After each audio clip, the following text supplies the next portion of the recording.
In a prestigious hospital where discrimination hides behind protocol, Dr. Elaine Carter arrives with a mission. After decades as one of the nation's top cardiothoracic surgeons, she's witnessed healthcare inequality firsthand. Now, as the secretly appointed new chief of surgery at Westside Memorial, she goes undercover to document the truth. When hospital director Richard Whitman publicly humiliates her and delays critical care for a black cardiac patient, he has no idea who she really is. Methodically gathering evidence of systematic discrimination, Dr. Carter builds an airtight case exposing years of prejudice hidden in hospital policy. What happens when Whitman discovers the black woman he dismissed as cleaning staff is actually his new boss?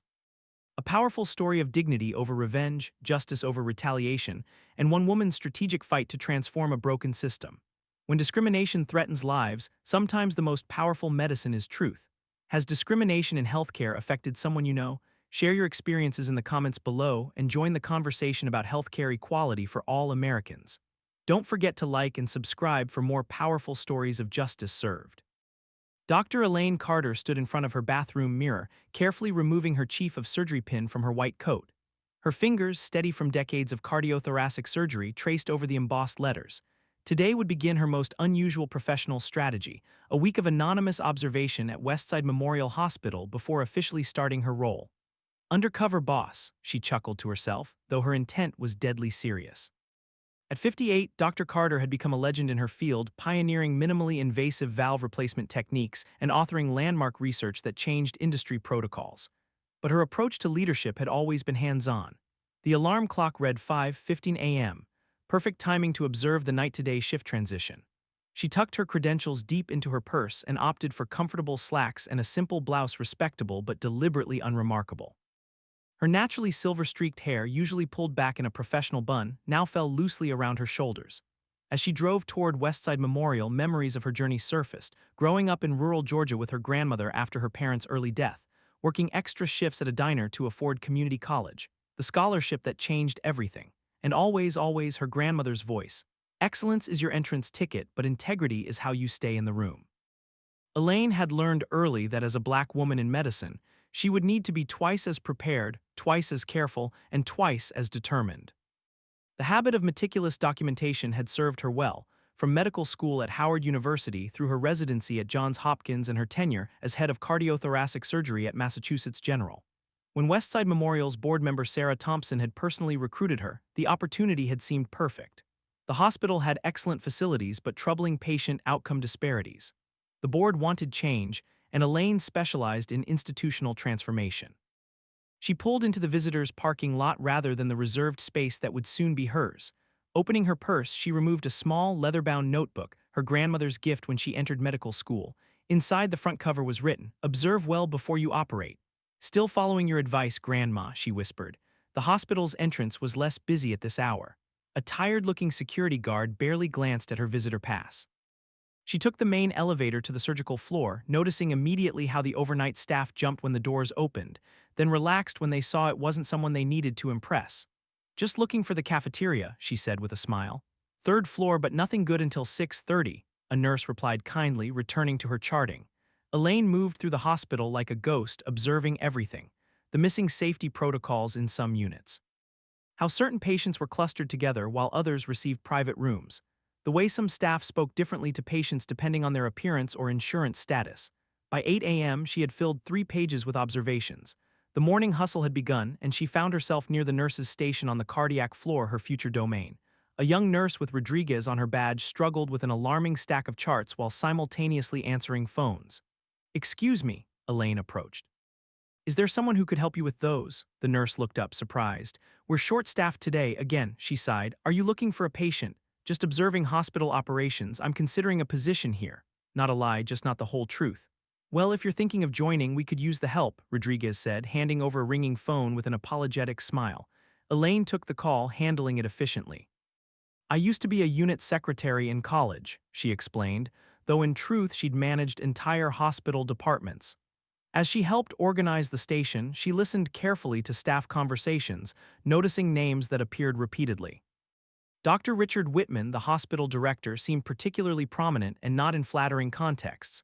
"Whitman's on the warpath again," one tech whispered to another. Budget cuts to nursing, but somehow his office renovation got approved. Just don't let him catch you speaking Spanish, Rodriguez murmured. Not even to patients who don't speak English, he calls it unprofessional.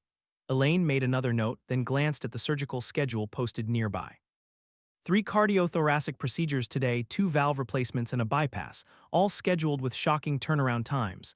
These surgeries seem rushed, she commented casually. Rodriguez lowered her voice. Director Whitman's efficiency metrics, more surgeries, more billing, quality isn't tracked as carefully as quantity. The elevator doors opened and the atmosphere instantly shifted. Staff straightened, conversations stopped. A tall man with perfectly coiffed silver hair and an expensive suit strode out, flanked by 2 younger physicians who appeared to be straining to keep up with his pace. "That's him," Rodriguez whispered, suddenly busy with paperwork. Dr. Richard Whitman moved through the floor like royalty expecting tribute, barely acknowledging the staff who scrambled to appear busy. His eyes passed over Elaine without interest, just another black face in a hospital full of people beneath his concern. Perfect, Elaine thought, making another note in her book. Entirely perfect. The morning shift at Westside Memorial Hospital unfolded like a carefully choreographed dance, each performer aware of their role but many seeming to lack genuine enthusiasm. Dr. Elaine Carter positioned herself strategically, moving between departments with her notebook and keen observational skills. By mid-morning, she had migrated to the emergency department, where the true character of a hospital often revealed itself. She sat in a corner of the waiting room, observing patient intake procedures while pretending to read a magazine. "Insurance card first, then we'll discuss symptoms," the intake coordinator repeated mechanically to an elderly man clutching his chest. The man fumbled through his wallet with shaking hands while his wife looked on anxiously. Elaine made another note. Prioritization issue, cardiac symptoms delayed for administrative process. The waiting room told its own story. Patients with similar presentations received wildly different wait times.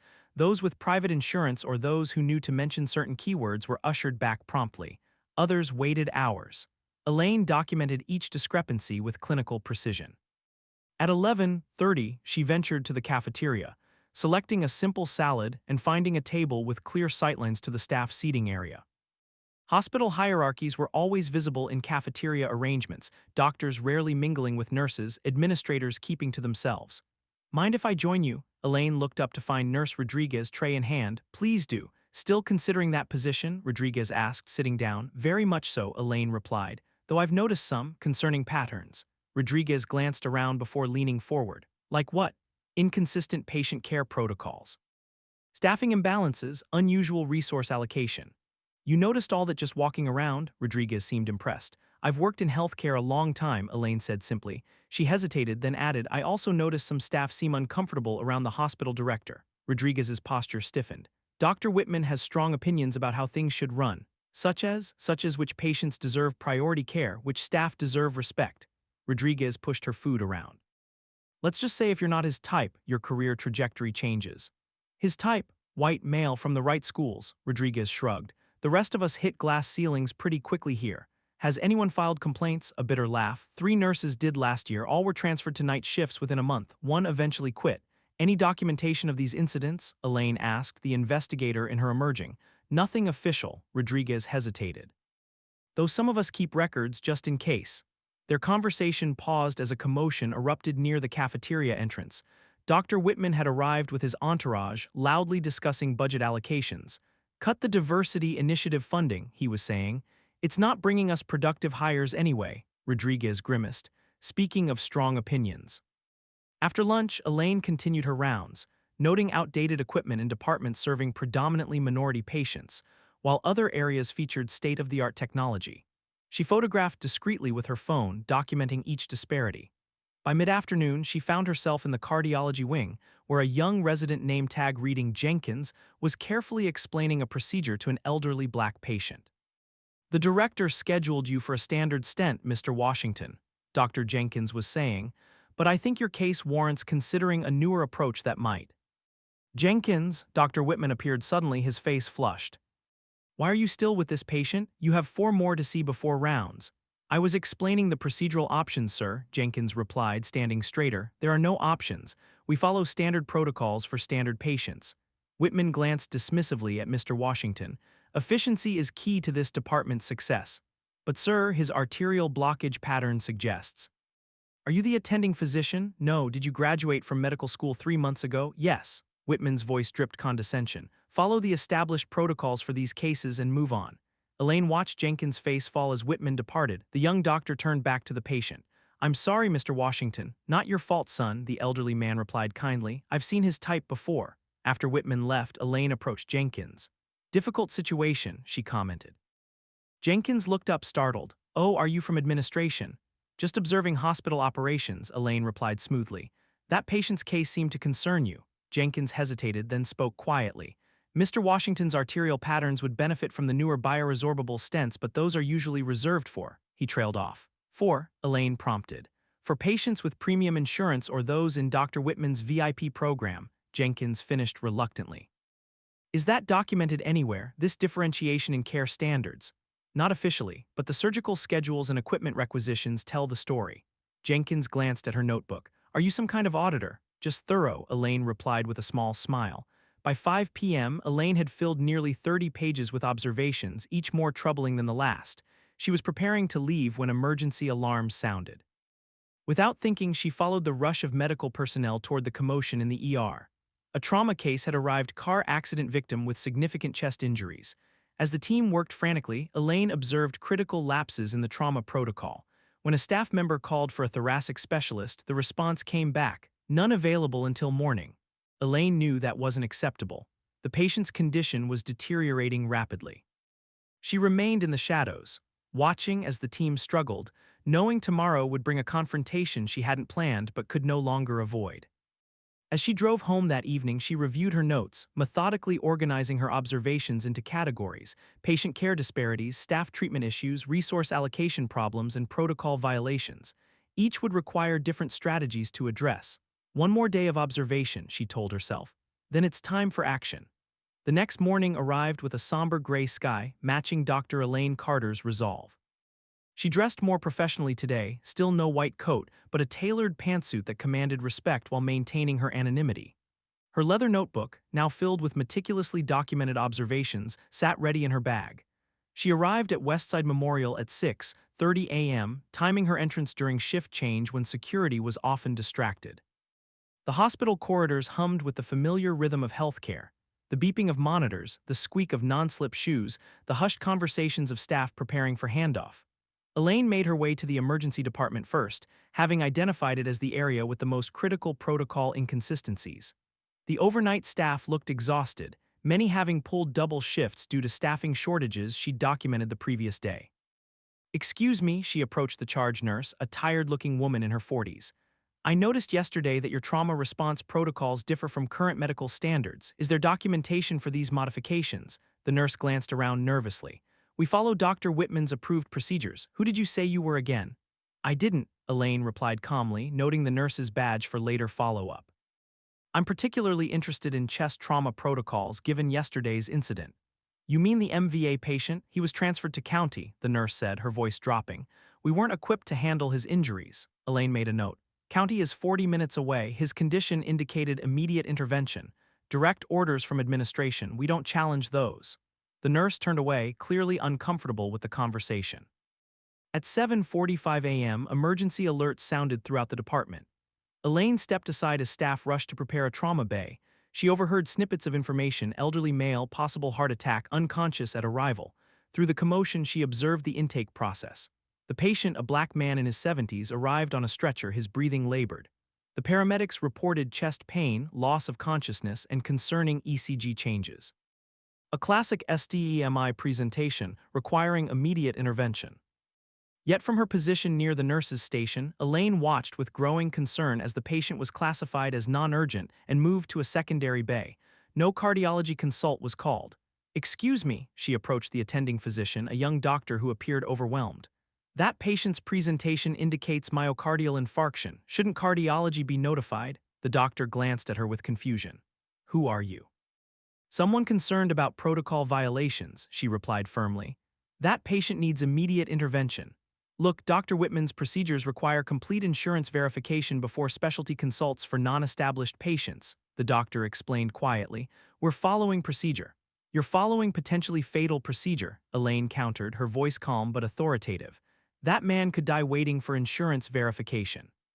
The doctor hesitated, glancing at the patient whose color was worsening visibly. Call cardiology, Elaine instructed. Now. Perhaps it was her tone of command, honed by decades in surgery, but the doctor moved to the phone. Elaine proceeded directly to the patient's bedside, pulling a stethoscope from her bag. Sir, my name is Dr. Carter. I'm going to examine you while we wait for cardiology, all right? The patient nodded weakly, his frightened wife clutching his hand. Elaine conducted a swift but thorough examination, confirming her suspicions of an acute myocardial infarction. She checked the IV line that had been placed wrong gauge for cardiac protocol.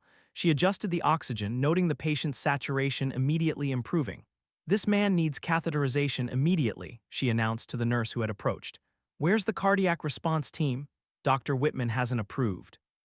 I don't care what Dr. Whitman has or hasn't approved, Elaine interrupted. This is standard cardiac protocol for STEMI presentation. She began initiating the proper treatment sequence herself, directing nurses with the confidence of someone who belonged in charge. Some responded to her authority instinctively while others hesitated. Who authorized this? A sharp voice cut through the activity. Dr. Richard Whitman stood in the doorway, his face flushed with anger. The room fell silent. I asked who authorized deviation from admitting protocol, he repeated, staring directly at Elaine. I did, she replied calmly, continuing to adjust the patient's medication drip. This patient presents with classic STEMI indicators requiring immediate intervention. He needs catheterization, not insurance verification. Whitman approached, looming over her. And you are? A doctor upholding the Hippocratic Oath, she replied, meeting his gaze steadily. You're interfering with established hospital procedures, Whitman's voice rose. Security will escort you out immediately. After this patient receives appropriate care, Elaine countered. Step away from that patient now, Whitman demanded. When Elaine remained focused on the cardiac monitor, he reached for her arm. Remove your hand, she stated without looking up, her voice deadly quiet. The tension in the room was palpable. Staff froze, watching the confrontation unfold. You have no authority here, Whitman hissed. We have protocols for a reason. Yes, Elaine finally turned to face him directly. Medical protocols based on patient need, not administrative convenience, or, she glanced pointedly at the patient, demographic assumptions. Whitman's face darkened. What are you implying? I'm not implying anything. I'm stating that this patient requires immediate cardiac intervention, which is being delayed for non-medical reasons. You have no idea how this hospital operates, Whitman sneered. We can't provide premium care to every charity case that comes through those doors. A collective intake of breath from the staff confirmed that Whitman had crossed a line publicly that many had witnessed privately. Get this woman out of my ER, Whitman ordered security. And someone who actually works here take over this case. Elaine noticed young Dr. Jenkins standing in the doorway, phone held discreetly at his side, recording. Their eyes met briefly and he gave an almost imperceptible nod. As security approached, Elaine stepped back from the patient. I've documented the appropriate treatment protocol, she told the attending physician. I trust you'll follow medical standards rather than discriminatory ones. You don't need to be cleaning in here right now, Whitman said dismissively, assuming Elaine's well-dressed appearance was that of hospital support staff. Your kind can come back after medical professionals have done their work. The slur hung in the air, blatant and ugly. Several staff members looked away in embarrassment.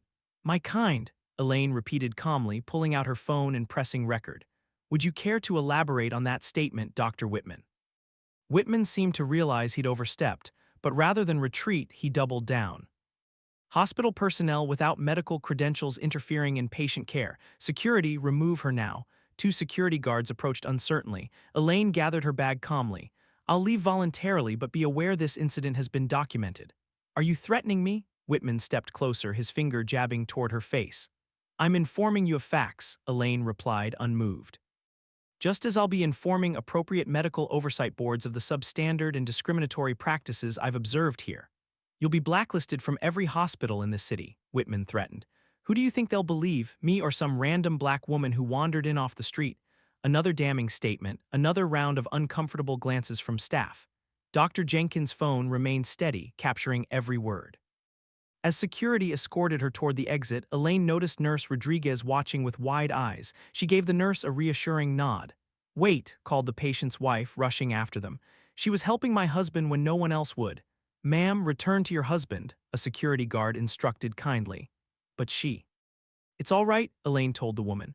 Make sure they take your husband to catheterization immediately. Don't accept delays. Outside the hospital entrance, Elaine took a deep breath of morning air. The confrontation had come sooner than planned, but sometimes surgical intervention couldn't wait for the ideal moment. She pulled out her phone and dialed a number. Sarah, it's Elaine Carter. We need to move up our timeline. I've seen enough. Dr. Elaine Carter sat in Sarah Thompson's sleek corner office at Westside Memorial Hospital, her leather notebook open beside a tablet displaying video footage of her confrontation with Dr. Whitman. The hospital board member's expression had grown increasingly grave as she reviewed the evidence. "This is even worse than we suspected," Sarah said, pausing the video at Whitman's most damning statement. "And you gathered all this documentation in just 2 days.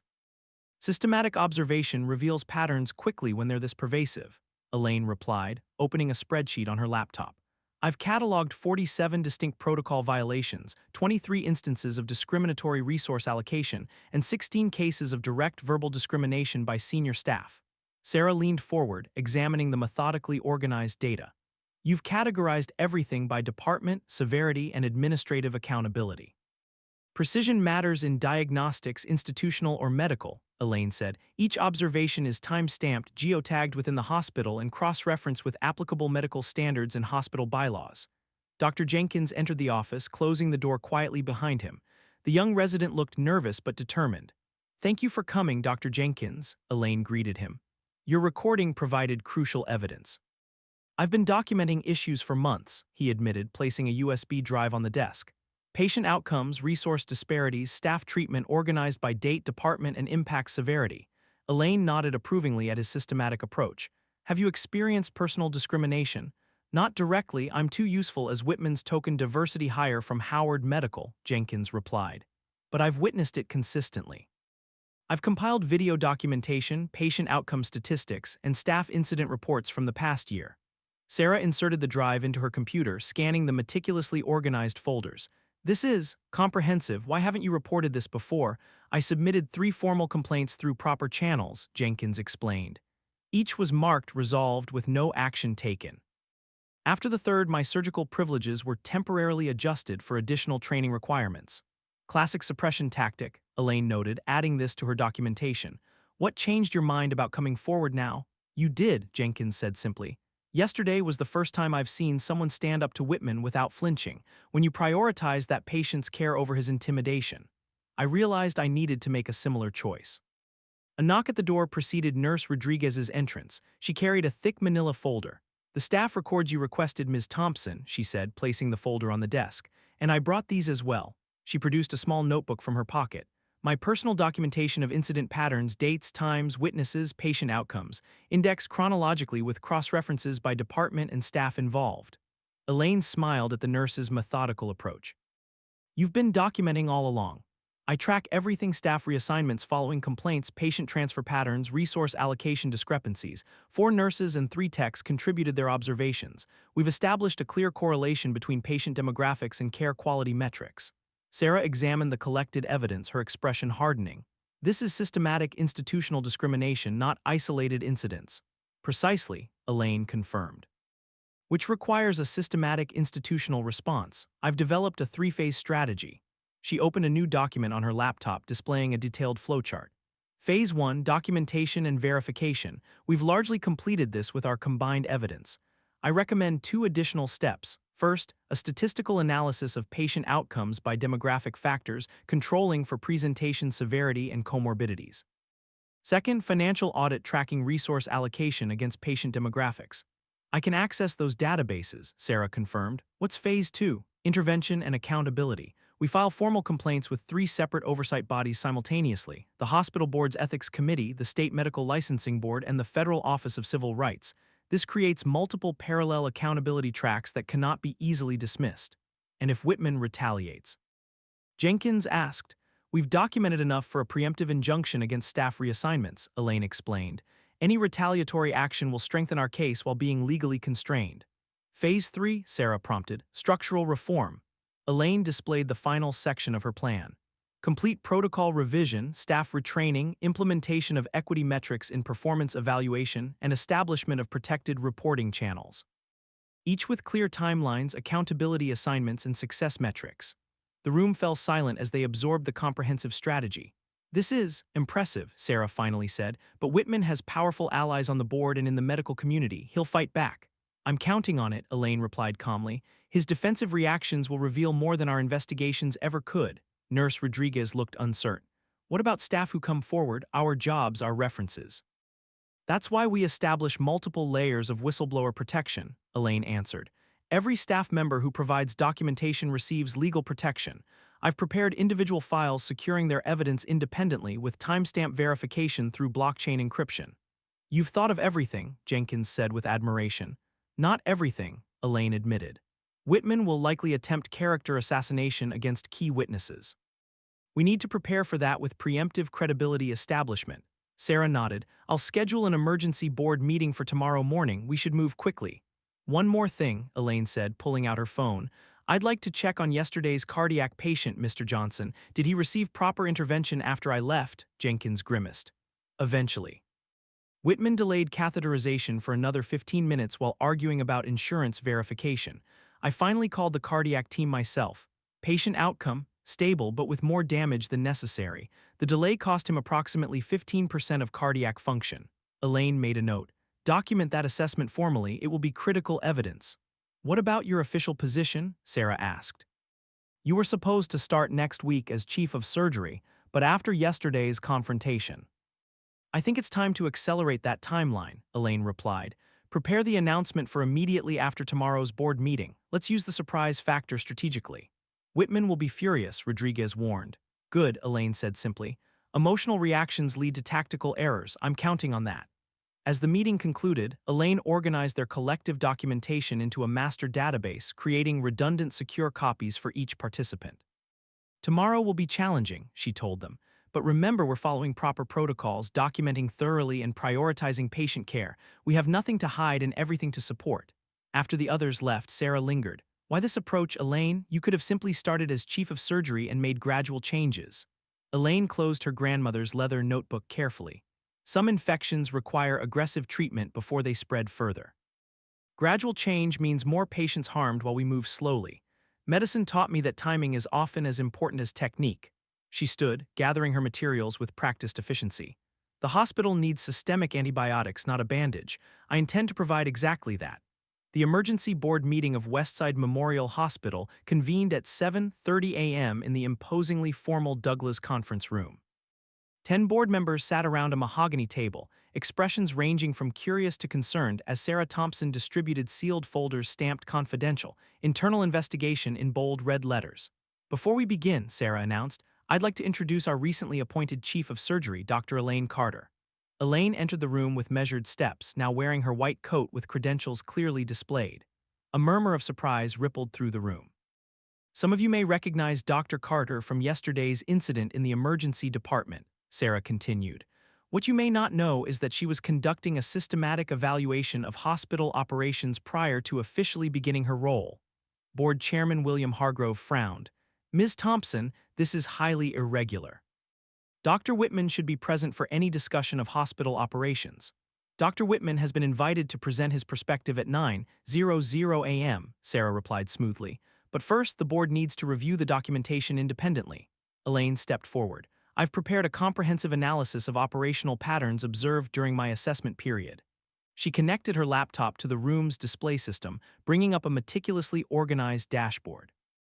My investigation followed established healthcare audit protocols with 3 primary focus areas: patient care disparities, protocol adherence, and resource allocation efficiency. The data has been cross-referenced against hospital bylaws, state regulations, and federal guidelines. For the next 40 minutes, Elaine methodically presented her findings, displaying color-coded heat maps of treatment disparities by patient demographics, statistical analyses of wait times correlated with insurance status, and documented protocol violations by department and severity. For example, she highlighted a particular section, cardiac patients with identical presentation severity experienced an average intervention delay of 47 minutes if they were Black or Hispanic, compared to those who were white. This resulted in measurable outcome disparities. The board members' expressions grew increasingly troubled as Elaine moved through the data. This next section, she continued, documents a pattern of staff reassignment following discrimination complaints. Note the correlation between complaint submission dates and subsequent schedule changes, typically to less desirable shifts or departments. Board member Dr. Elizabeth Chen leaned forward. These resource allocation discrepancies are disturbing. How was this data compiled? Through direct observation, staff interviews, and hospital records analysis, Elaine replied. Additionally, 17 staff members have provided supporting documentation, including video evidence. On cue, the conference room door opened, and Nurse Rodriguez entered, followed by Dr. Jenkins and four other staff members. These healthcare professionals have agreed to provide first-hand testimony, Elaine explained. Each has documented their experiences according to standard whistleblower protocols. For the next hour, the board heard testimony after testimony. Jenkins presented his video documentation of multiple discriminatory incidents. Rodriguez provided statistical analyses of patient outcomes by demographic factors. Laboratory technicians detailed equipment allocation disparities. Nurses described staffing patterns that compromised care quality for certain patient populations. What's particularly concerning, Jenkins explained, displaying a chart, is that these patterns intensified after each previous investigation was dismissed. The complaints didn't stop. The documentation just went underground. Rodriguez stepped forward with her evidence. We tracked patient transfer patterns to county hospital by demographic and insurance status. The correlation is statistically significant at p0.001, controlling for presentation severity and treatment requirements. As the testimonies continued, the board members exchanged troubled glances. There's also a financial dimension to consider, Elaine added, bringing up new data. Our preliminary audit indicates approximately $3.7 million in diversity initiative funding was reallocated to other departments over the past 3 years, despite being earmarked for specific programs. Who authorized these reallocations? Hargrove demanded. All transfers required director approval, Elaine replied, displaying the relevant documentation. Each reallocation coincided with staffing reductions in departments serving predominantly minority patient populations. At 8:55 a.m., Sarah checked her watch. Dr. Whitman will be arriving soon. Before he does, there's one more testimony you should hear. The door opened and an elderly black man entered in a wheelchair, accompanied by his wife. Elaine recognized them immediately, the cardiac patient from yesterday. Mr. Johnson, Sarah introduced him, would you please share your experience from yesterday morning? Mr. Johnson spoke quietly but clearly. I was having chest pains real bad. My wife got me to the hospital, but they kept asking about insurance instead of helping me. Then this lady, he nodded toward Elaine, she came in and started giving orders, checking me herself, first person who seemed to care if I lived or died. And after Dr. Carter was removed, Sarah prompted. They left me waiting another 15 minutes before taking me to that heart procedure room. Doctor later told me that delay caused permanent damage to my heart, said if they'd moved when she first said to, I might have been fine. The room fell silent as the implications sank in. Mr. Johnson has agreed to file a formal patient care complaint, Sarah informed the board. His case exemplifies the systemic issues Dr. Carter has documented. At precisely 9:00 a.m., Dr. Richard Whitman entered the boardroom, appearing confident until he saw Elaine in her white coat with her credentials displayed. His momentary shock quickly transformed into controlled anger. What is the meaning of this? He demanded. Why is yesterday's intruder at our board meeting? Dr. Whitman, Chairman Hargrove replied stiffly, please meet Dr. Elaine Carter, our new chief of surgery. Whitman's face flushed. This is the woman who interfered with hospital protocols and endangered a patient. I had her removed for cause. Actually, Elaine corrected calmly, I initiated proper cardiac protocols for a patient experiencing STEMI presentation. The delay in care after my removal resulted in permanent cardiac damage, as documented in Mr. Johnson's medical record. She gestured to the patient, still present in his wheelchair. Whitman faltered momentarily before regaining his composure. This is clearly a setup. I wasn't informed of any new chief of surgery appointment. The board approved Dr. Carter's appointment 3 weeks ago, Sarah stated. The meeting minutes were distributed to all department heads, including you, Dr. Whitman. Furthermore, Elaine added, my credentials include 30 years of cardiothoracic surgery experience, including department leadership at Johns Hopkins and Massachusetts General. My protocol's intervention was medically correct by all established standards. Whitman's strategy shifted. One isolated incident doesn't justify this. Ambush. If there were legitimate concerns about hospital operations, proper channels exist for addressing them. Indeed they do, Elaine agreed, which is why we've compiled documentation of 17 formal complaints submitted through those proper channels over the past year. Each was marked resolved without action, and each whistleblower subsequently experienced negative career impacts. She displayed a timeline connecting complaint submissions with staff reassignments. Whitman's expression darkened as he recognized the pattern laid bare. This is a coordinated attempt to undermine my leadership, he declared, by disgruntled staff with performance issues and a newcomer with no understanding of our hospital's unique challenges. The data speaks for itself, Elaine replied. Statistical analyses controlling for all relevant variables still show significant care disparities based on patient demographics. That's not disgruntlement, that's documentation. And regarding Dr. Carter's qualifications to evaluate our procedures, Sarah added, her assessment methodology has been used in hospital system evaluations nationwide and cited in Joint Commission best practices. For the next hour, Whitman attempted various defenses, budget constraints, staffing limitations, misinterpretation of procedures. Elaine methodically countered each with specific evidence, including his own recorded statements from the previous day. When the video of his confrontation with Elaine played, including his comments about her kind and charity cases, several board members visibly winced. That statement was taken out of context, Whitman protested. I was referring to unauthorized personnel, not making any reference to race. The pattern of similar comments documented by multiple staff members suggests otherwise, Elaine replied, displaying a log of reported discriminatory statements organized by date, witness, and context. As the evidence mounted, Whitman's defenses grew increasingly desperate. He questioned staff credibility, cited financial pressures, and finally resorted to attacking Elaine's motives. This is clearly a calculated attempt to usurp my position, he declared. Dr. Carter orchestrated this entire situation to advance her career at my expense. My career was established long before I considered Westside Memorial, Elaine responded calmly. My interest is in restoring this hospital's commitment to equitable, quality care for all patients, as stated in your own mission statement. She displayed the hospital's founding principles on screen, highlighting the commitment to community service without discrimination. At 11:30 a.m., Chairman Hargrove called for a board executive session. The staff witnesses, Mr. Johnson and Dr. Whitman, were asked to leave. Only Elaine and Sarah remained with the board. Dr. Carter, Hargrove addressed her directly, your documentation is compelling, but the approach was unorthodox. Systemic problems sometimes require unorthodox diagnostics, she replied. Would you prefer I had officially started my role, then spent months navigating bureaucratic obstacles while patients continued to receive substandard care? Board member Dr. Chen nodded. The cardiac patient case alone represents significant liability. Had you not intervened, and had Dr. Jenkins not eventually called the cardiac team against orders, we might be discussing a fatality. More importantly, Elaine added, we'd be discussing a preventable fatality caused by discriminatory protocols. That's both a moral and legal liability. After 30 minutes of deliberation, the board reached its decision. The remaining witnesses were called back in, including Dr. Whitman, now visibly anxious despite his attempt at composure. Chairman Hargrove cleared his throat.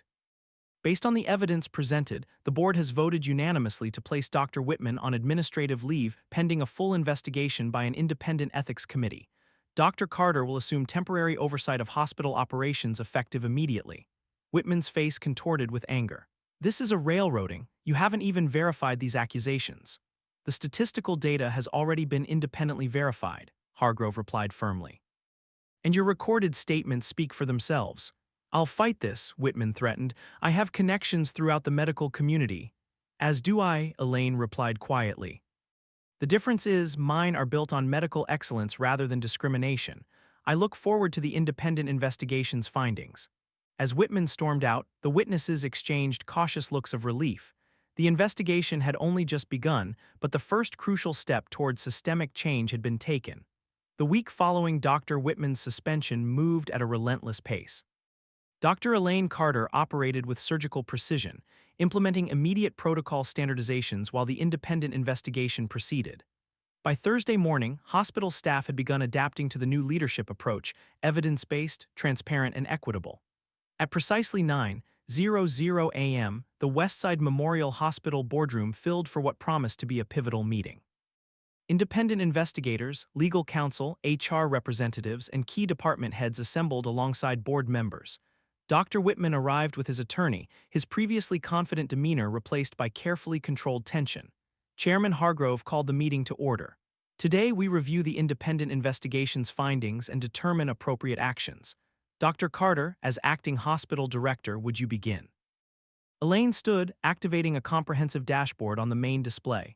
The independent investigation has confirmed our initial findings while uncovering additional systemic issues. I'll summarize the key conclusions before we proceed to recommendations. She navigated through meticulously organized data categories. First, patient care disparities. Statistical analysis confirmed significant treatment variations based on patient demographics, controlling for all relevant medical factors. The investigation verified a 38% longer average wait time for minority patients presenting with identical symptoms. The dashboard displayed color-coded heat maps showing disparities by department, time period, and severity. Second, resource allocation. The investigation documented systematic redirection of resources from departments serving predominantly minority populations. This includes staffing reductions, equipment allocation, and budget distributions. Financial audits revealed $4.2 million in diversity initiative funds diverted to other departments over 4 years. Whitman shifted uncomfortably as his signature appeared on the relevant authorization documents. Third, staff discrimination. The investigation confirmed 27 instances of formal complaints dismissed without proper investigation, followed by documented negative career impacts for the reporting staff. Elaine displayed a timeline connecting complaint submissions with subsequent staff reassignments to less desirable positions or shifts. Finally, protocol violations. Independent medical experts reviewed 200 randomly selected patient cases, identifying 142 instances where established medical protocols were modified based on non-medical factors, resulting in measurable outcome disparities.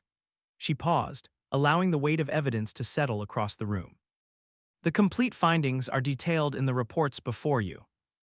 I'll now turn the floor over to Ms. Rivera from the Independent Investigation Team for legal and compliance implications. A sharp-featured woman in a charcoal suit stood. Our investigation identified multiple violations of federal regulations, including EMTALA emergency treatment requirements, Civil Rights Act provisions, and Medicare/Medicaid compliance statutes. The hospital faces potential regulatory penalties exceeding $15 million, not including individual liability or patient litigation. Whitman's attorney leaned to whisper in his ear as Rivera continued. Additionally, we identified pattern evidence sufficient for potential class action status regarding patient treatment disparities. The legal exposure extends beyond the institution to individual administrators who implemented or enforced discriminatory protocols. Chairman Hargrove looked grave. "What are the recommendations for remediation?" Rivera nodded to Elaine, who brought up a new section of her presentation. "We've developed a 3-phase remediation strategy," Elaine explained. Phase 1 addresses immediate patient safety protocols, standardizing treatment algorithms across all departments regardless of patient demographics. This has already been implemented on an emergency basis. She displayed the new standardized protocols with compliance metrics from the first 5 days, already showing significant improvement in care equity. Phase 2 focuses on systemic structural reforms, including revised reporting mechanisms, protected whistleblower channels, and demographic-blind resource allocation models. Implementation timeline is 30 days. The display shifted to a comprehensive organizational restructuring plan with clear accountability metrics and oversight mechanisms. Phase 3 establishes ongoing monitoring systems with transparent public reporting of care quality metrics by demographic groups, regular independent audits, and staff training programs on implicit bias and equitable care standards. As Elaine concluded the remediation overview, Whitman finally spoke. "This entire process has been prejudiced against me from the start. One incident with a patient was weaponized into a witch hunt targeting policies necessary for financial sustainability." Elaine responded calmly. "Dr. Whitman, the evidence isn't based on a single incident. It demonstrates statistical patterns across thousands of patient interactions over multiple years. The financial audit specifically addresses your sustainability claim, showing that equitable protocols actually reduce costs through improved outcomes and reduced readmissions." She displayed a cost-benefit analysis comparing discriminatory versus equitable care approaches, clearly demonstrating long-term financial advantages of standardized quality care. Furthermore, she continued, "We identified $3.8 million in unnecessary administrative expenditures that could be redirected to patient care without compromising financial stability." The presentation highlighted luxury office renovations, executive retreat expenses, and consulting fees, all approved by Whitman while clinical staff positions remained unfilled. Whitman's attorney attempted intervention. "My client's administrative decisions were made within his authority as hospital director and approved by this board. Any attempt to characterize them as misconduct is defamatory." "No one is discussing defamation," Elaine replied evenly. "We're examining documented protocol implementations and their measurable impacts on patient outcomes. The data speaks for itself." At this point, HR Director Patricia Maxwell presented the staff impact analysis. Our comprehensive review identified 42 staff members who experienced documented career impacts after reporting discriminatory practices. This includes denied promotions, unfavorable shift assignments, reduced clinical privileges, and negative performance evaluations contradicted by objective metrics. She displayed comparison charts of performance evaluations before and after complaint submissions, showing clear patterns of downgrading without corresponding performance changes. Most concerning, Maxwell continued, we identified an informal blacklist communication system with other facilities, attempting to prevent problem staff from finding alternative employment, a potential violation of labor laws. Email evidence appeared on-screen, showing Whitman's communications with other hospital administrators describing whistleblowers as troublemakers and not team players while explicitly discouraging their hiring. Whitman could no longer maintain his composure. This is character assassination. I've dedicated my career to this hospital's success. These so-called discriminatory protocols were necessary efficiency measures in a challenging healthcare landscape. Efficiency at whose expense? Elaine countered, displaying patient outcome disparities by demographic groups. These aren't abstract statistics, they represent real people who received substandard care based on factors unrelated to their medical needs. She brought up Mr. Johnson's case file. This patient suffered permanent cardiac damage due to delayed intervention justified by efficiency protocols. The medical standard of care wasn't ambiguous, it was deliberately withheld. Whitman's defense shifted. One case doesn't establish a pattern. Cherry-picking examples to support a predetermined narrative is hardly scientific. Which is precisely why we analyzed all cardiac cases from the past 3 years, Elaine responded, displaying comprehensive statistical analyses. The pattern is consistent across departments, timeframes, and presenting conditions. The evidence mounted relentlessly, documented protocol variations, statistical analyses of treatment disparities, financial audit trails, staff testimonies, and patient outcome metrics. Each challenge from Whitman was met with methodical, evidence-based responses. As the presentation concluded, Chairman Hargrove addressed the board. Based on the evidence presented, the board must determine appropriate action regarding Dr. Whitman's position and the implementation of remediation measures. Board member Dr. Chen spoke first. The evidence is overwhelming and disturbing. These aren't isolated incidents or financial necessities, they're systematic discriminatory practices with documented harm to patients and staff. After 2 hours of deliberation, the board reached its decision. Chairman Hargrove announced, the board has voted unanimously to terminate Dr. Richard Whitman's employment effective immediately. Additionally, we approve the full 3-phase remediation plan as presented by Dr. Carter. Hargrove turned to Elaine. Dr. Carter, the board would like to offer you the permanent position of hospital director, in addition to your role as chief of surgery, to oversee the implementation of these reforms. Before Elaine could respond, Whitman made a final desperate attempt. This is a coordinated takeover by someone who doesn't understand the operational realities of this hospital. She orchestrated this entire situation to advance her own career. The room fell silent as all eyes turned to Elaine. My career was established long before I came to Westside Memorial, she replied calmly. I accepted the chief of surgery position because this hospital has tremendous potential to serve its community equitably, potential that was systematically undermined by discriminatory practices. She closed her documentation files with methodical precision. My interest isn't in advancing my career, Dr. Whitman. It's in advancing quality healthcare for all patients, regardless of their race, income, or insurance status, something that should have been your priority as well. As Whitman and his attorney departed, the mood in the boardroom shifted from tension to cautious optimism. The investigation had confirmed what many had known but feared to confront and created a path toward meaningful change. Elaine addressed the remaining attendees. The work of transformation begins now. It won't be easy and it won't be quick.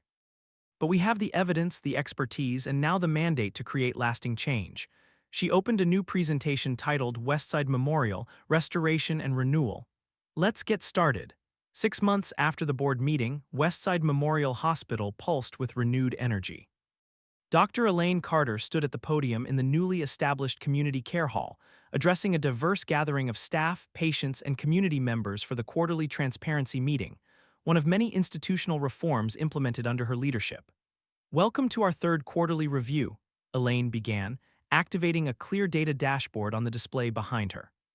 Today we'll examine our progress metrics, celebrate achievements, and identify ongoing challenges in our transformation journey.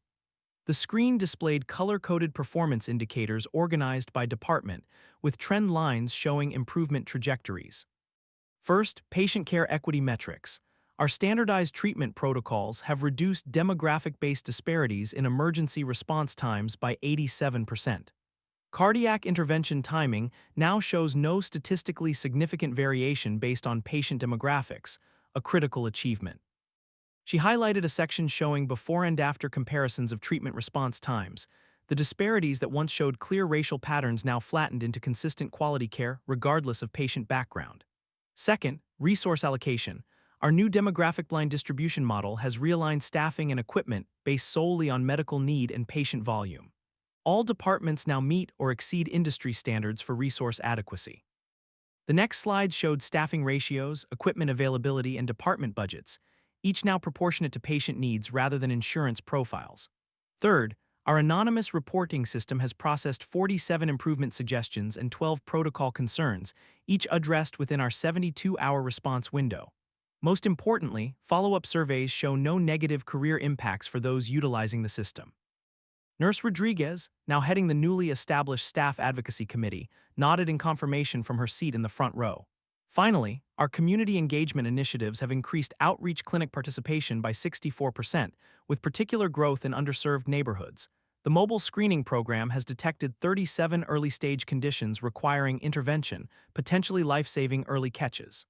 Elaine closed her presentation folder. While these metrics are encouraging, our transformation remains a work in progress.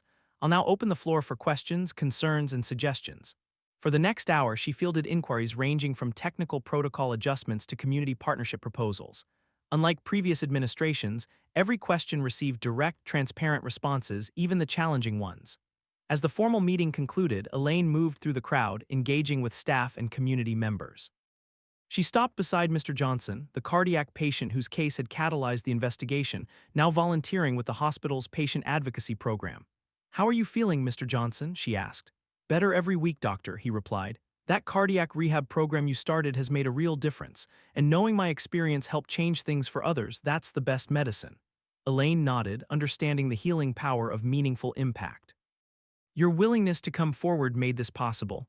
"No, doctor, your willingness to stand up when it wasn't your fight, that's what made the difference." She smiled but shook her head.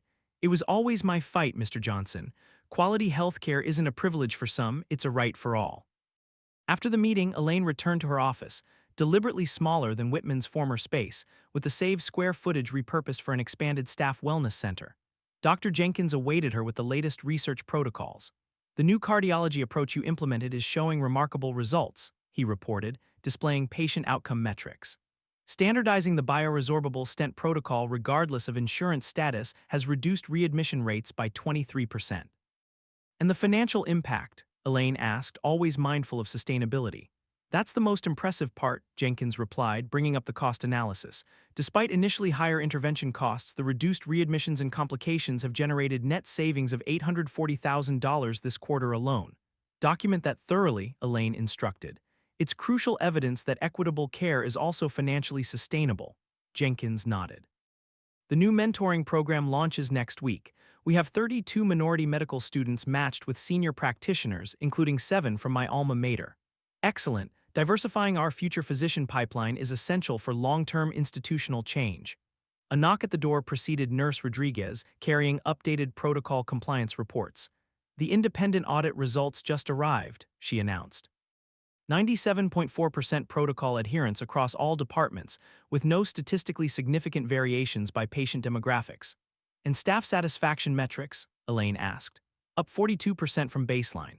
The protected reporting channels and equitable scheduling system have transformed morale. Retention rates have improved dramatically, only 3 resignations this quarter compared to 27 in comparable periods under previous leadership." Elaine reviewed the reports with satisfaction. "We're making progress, but there's still work ahead. The neighborhood outreach programs need expansion and our emergency triage protocols require refinement." "Always pushing forward," Rodriguez observed with a smile. "That's how sustainable change works," Elaine replied. "Continuous improvement rather than dramatic gestures." Later that afternoon, Elaine visited the cardiac care unit. The staff no longer stiffened when leadership appeared. The culture of fear had been replaced by collaborative professionalism. She paused at the nurse's station, where photos of recent saves were displayed alongside thank you cards from patients. Among them was a familiar face, the elderly woman who had accompanied Mr. Johnson during his cardiac emergency. The card read, "Thank you for saving my Harold, but even more for changing the hospital that almost let him die. Now when our grandchildren need care, we know they'll be treated right no matter what they look like." Elaine touched the card gently. These were the metrics that mattered most, not just improved survival rates but restored trust and dignity. Her phone buzzed with a message from Sarah Thompson, National Healthcare Equity Commission, requesting our transformation model documentation. Your systematic approach is gaining attention. Elaine smiled. Institutional change at Westside was just the beginning. The documentation methods, protocol standardizations, and accountability systems developed here could become templates for healthcare facilities nationwide. As she completed her rounds, Elaine returned to her office and opened her grandmother's leather notebook, now filled with her observations of Westside's transformation. She added today's metrics and reflections, maintaining the methodical documentation habits that had exposed the problems and now tracked the solutions. On her desk sat a framed photo of her grandmother in her nurse's uniform from the 1960s, standing outside a segregated hospital where she had not been allowed to treat white patients despite her skills. Beside it lay the acceptance letters from 5 minority medical students who would begin Westside's new internship program next month. "We're getting there, Grandma," Elaine whispered, closing her notebook. "Not just bandaging the wounds, but healing the system." Her office phone rang, the emergency department reporting a multi-vehicle accident with multiple critical patients incoming. Without hesitation, Elaine headed toward the elevators, confident that every patient would receive the same excellent care regardless of who they were or what they looked like. The work continued, methodical, evidence-based, and unwavering in its commitment to equity. Just as she had approached the initial investigation, Elaine tackled each day's challenges with precision, documentation, and strategic persistence. Some battles were won with dramatic confrontations, but lasting change came through systematic transformation, one protocol, one policy, one patient at a time.